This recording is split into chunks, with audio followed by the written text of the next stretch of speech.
నమస్తే, welcome to మా Telangana. Secunderabad cantonment assembly నియోజకవర్గం బీజేపీ అభ్యర్థిగా తనకు అవకాశం ఇవ్వాలని ఆ పార్టీ 8వ వార్డు అధ్యక్షుడు యువ నాయకుడు జైనపల్లి శ్రీకాంత్ కోరారు. పార్టీ కార్యకర్తలతో కలిసి కంటోన్మెంట్ బొల్లారం రిసాల బజార్ అంబేద్కర్ విగ్రహానికి పూలమాలలు వేసి ఘనంగా నివాళులర్పించారు.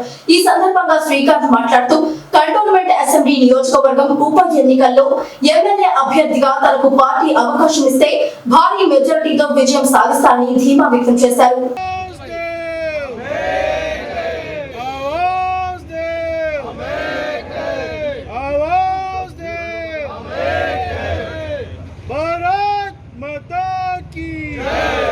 जय जय माता भारत माता, जय जय माता भारत माता, अपनी माता भारत माता, सबकी माता भारत माता. ఇవాళ నేషన్ వైడ్ ఎలక్షన్స్ వచ్చినాయి. అందరూ నరేంద్ర మోడీ వైపు చూస్తున్నారు, భారతీయ జనతా వైపు చూస్తున్నారు. భారతీయ జనతా పార్టీ అభివృద్ధి ఇవాళ దేశాల్లో కొనాకి చేరింది.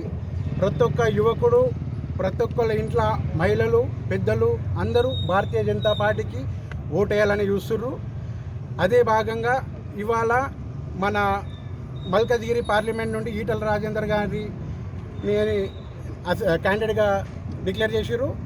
ఈటల రాజేందర్ గారు వచ్చినాక మల్కజ్గిరి పార్లమెంట్ మరింత అందరము ఖచ్చితంగా ఈటల రాజేందర్ గారిని గెలిపిస్తామని మేము ఇక్కడికి వెళ్ళి చెప్తున్నాము. మరి మన బ్యాడ్ లక్తోని మన కంటోన్మెంట్ అసెంబ్లీ ఎమ్మెల్యే చనిపోయడం జరిగింది. సో బై ఎలక్షన్ డిక్లేర్ అయింది. ఈ బై ఎలక్షన్లో ఇప్పుడు మళ్ళా మన election commission election date declare చేసింది. సో ఇప్పుడు బై ఎలక్షన్లో మేము భారతీయ జనతా పార్టీ నుండి మళ్ళా లోకల్కే ఈసారి క్యాండిడేట్గా డిక్లేర్ చేయాలా, బయటికి వెళ్ళి తీసుకురావద్దు అని మేము ఇక్కడికి డిమాండ్ చేస్తున్నాము. గత 4 సంవత్సరాలు, గత 5 సంవత్సరాల నుంచి భారతీయ జనతా పార్టీ కార్యకర్తలు గల్లీలా పోయి పనిచేస్తున్నాము. ప్రతి ఒక్క గడప ముట్టుకున్నాము. బయటికి వెళ్ళి వచ్చిన అభ్యర్థిని మేము గెలుపంజలో ఉండేది. అభ్యర్థి బాగాలేనందుకు మా ఓటమి జరిగింది. మా భుజాల మీద ఎత్తుకొని మేము నడిపించినాము. ప్రతి ఒక్క కార్యకర్త జెండా మోసి కష్టపడ్డాడు.